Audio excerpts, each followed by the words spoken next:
Kabilang sa mga lumagda sa inihaing motion for leave to intervene at petition in intervention sa Korte Suprema ang mga opisyal, miyembro at professional mula sa One Bangsamoro Movement o One Bangsa, VIPSD o Volunteers for Inday for President of Sustainable Development, DDS Sara All Confederation at Kilusang Pagbabago Pilipinas. Kasama rin sa mga intervenor ang mga abogado at mamamayan mula sa Mindanao at iba pang lugar sa bansa. Inihain ang nasabing petisyon noong Abril 8 sa pamamagitan ng online filing.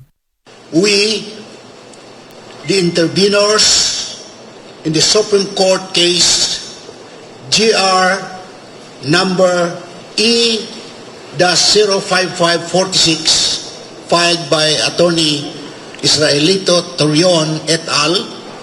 And GR number E-05567 filed by no less than our very own Vice President Sara Duterte are here today to address the grave concerns regarding the actions of the House of Representatives Committee on Justice in the impeachment case against Vice President Sara Duterte.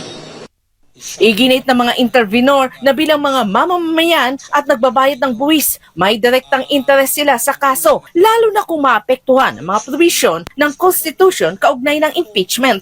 Kinuwestiyon ng grupo ang naging proseso ng House Committee on Justice, kabilang ang paghawak at pag-refer ng mga impeachment complaint, pagdedeklara ng sufficiency sa forma, substansya at batayan at ang pag-issue ng malawak na subpoena. Ayon sa kanila, maaring nagkaroon ng grave abuse of discretion ang komite sa pagdeklara na sapat ang mga reklamo sa kabila ng umano'y kakulangan sa ebidensya at malinaw na detalye. Tinuligsa rin nila ang umano'y pagdaraos ng mini trial sa Kamara na para sa kanila ay paglabag sa papel ng Senado bilang impeachment court. Kinuwestiyon din ang paggamit ng subpoena na tinatawag nilang fishing expedition upang maghanap pa ng ebidensyang dapat ay kasama na sa mismong reklamo. Ipinunto rin ng grupo ang umano'y hindi pantay na pagtrato sa kaso ni VP Duterte kumpara sa iba pang impeachment complaints, kabilang ang naunang reklamo laban kay Pangulong Ferdinand Marcos Jr. Para sa kanila, indikasyon ito ng selektibong hustisya at posibleng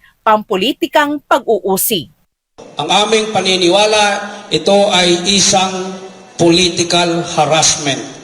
Ito ay taktika lamang para harangin, pigilan ang isang Sara Duterte na tumakbo sa 2028. Hiniling ng grupo sa Korte Suprema na resolbahin ang mga isyong konstitusyonal at pigilan ang anumang proseso na maaring lumabag sa due process at sa prinsipyo ng separation of powers. Giit pa nila, ang impeachment ay dapat manatiling naayon sa konstitusyon at hindi magamit bilang kasangkapan sa politika. This is not about shielding anyone from accountability.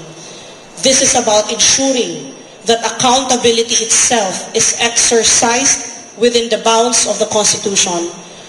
Because if the Constitution can be set aside in moments of political urgency and public sentiments, then it ceases to be the supreme law and becomes merely optional.